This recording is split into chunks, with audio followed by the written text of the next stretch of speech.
Oh, and also my wife's pointing out to me, my operator, that we have a clip to play off of your website. We're going to quickly play this clip, and then we'll have you comment on it there, Hector.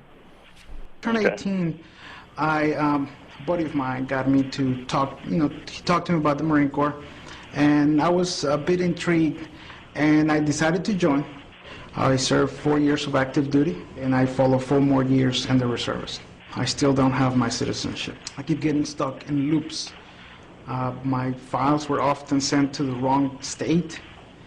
I've gone through the interview process. I followed all the steps that I'm required to do. I'm still trying to get it. I'm at the last step. All I need is the oath ceremony. The reason I joined the military is because I love the country, what it has done for me, and I want to participate. I want to vote, but I can't. It's like I got out and I was forgotten. He's not in the Marine Corps anymore. He's gone. He's just another number. They teach you honor, courage, commitment. That's what you're taught when you're in the Marine Corps, and you do what you can to serve best. How can I go with my head up and say, yes, I'm a Marine, I serve the country, and people just being treated less than human? I just don't think it's fair.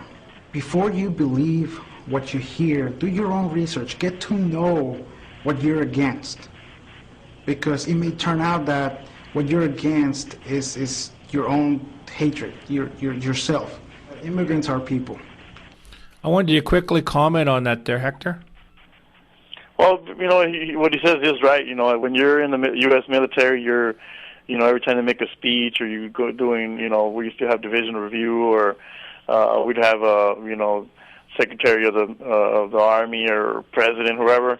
You were not, or even when the bullets are flying, nobody says, hey, Mexican, or hey, this, or are you a U.S. citizen? No, everybody is an American, So after you get out, then they start, well, you're not a citizen, or there's not really, you had that back in, the blacks experienced it, from the Tuskegee men and all that, so they've experienced something similar, but really, when you're in combat, a lot of that is really forgotten, And once you get out, all that stuff starts coming back, that racism or that, that separation of, who you are and what you are and where you came from. And that really shouldn't be like that, because we are one brotherhood, Yeah, I believe that 100% there, Hector, because, immigrants are people too. I mean, that's the last line that the gentleman was saying. It's so true. And what happens is we have to realize that if we don't work together to solve problems and we allow a few people to divide all of us, all that's going to happen is divided we're going to fall. United we stand together as one. And I think that's the most important. That's what I get from it.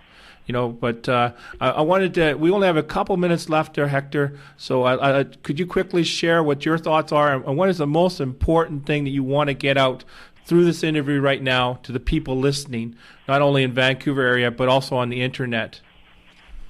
Well, our main focus is getting to the mainstream media and to raising public awareness, because most of the American people don't know that we are getting deported. And as we keep growing numbers and support, and the emails find themselves to somebody that does want to be involved and does want to help us out, and it's going to be a stronger movement. We're just in the starting stages, so that's my main thing is to get the word out. If you have friends that served in the military, that forward them our website, or even if you're from another country, if you want to get involved, and you like yourself, you said you're from Canada, but you want to help out your brothers that served in the military, your veterans. If there's any way you can help out, that's great. Also, whether it be donations or just say, hey, I want to be involved somehow to help you guys out from this, from this end over here, because they just anything really would be great, So that's about. Well, I'll definitely be hooking you guys up with some people that I know, because it's so important. And what happens is my operator wanted to ask you a question. Go ahead. Hi. The question I have to ask is that, I was raised in the military family. My cousin served the military. He lied about his age. I think he was about 14 or 15. I think he was about 15. Anyway, he had problems himself. He went on drugs and alcohol. And my dad served in the military before I was born. He was on his way to Germany on the plane, and he was lucky the war ended. But being around it, the question I have to ask is, I think there's something going on behind doors. It doesn't make sense to me while they're sending the veterans out. I'm just wondering, do you think the President of the United States is up to no good, or there's something going on behind doors? I don't know if I'm pretty sure he knows, because Janet Napolitano and him, I've seen them in various functions together. Even last time when they swore in 24 soldiers into the military, into being U.S. citizens, so they know what's going on. To what degree, I don't know. If he might just know that, okay, well, maybe he thinks it's just a couple of veterans. So what we need to do is reach out to him and our organization, and if he does nothing, then we know he doesn't care about us, and all that he's talking about serving and taking care of the troops when they return, he means that only U.S. citizen, and if you're not a U.S. citizen, he doesn't care about you. But at the same time, they're recruiting you, and they're sending you to war. So, he'd be going against the word that, his words, Well, I don't really know what's going on with it. I know that the Department of Homeland Security, they are deporting us, and they do not care, because Janet Napolitano, she has the power to stop all the deportations until further notice, or even grant let guys out, and they're not doing it. Well, I heard there was numbers of something like 30,000 non-citizens that are in the military. They're actually immigrant within the U.S. military. I think I heard that on your website. Yeah, that's I heard a highly decorated general say also, and this comes from a general. They did a little bit of the research on it, and he said 40,000 during his time when he was in. So it could vary, but you're talking about, it could be even more, because I don't think they really. I don't know if they really keep track on who is a U.S. citizen.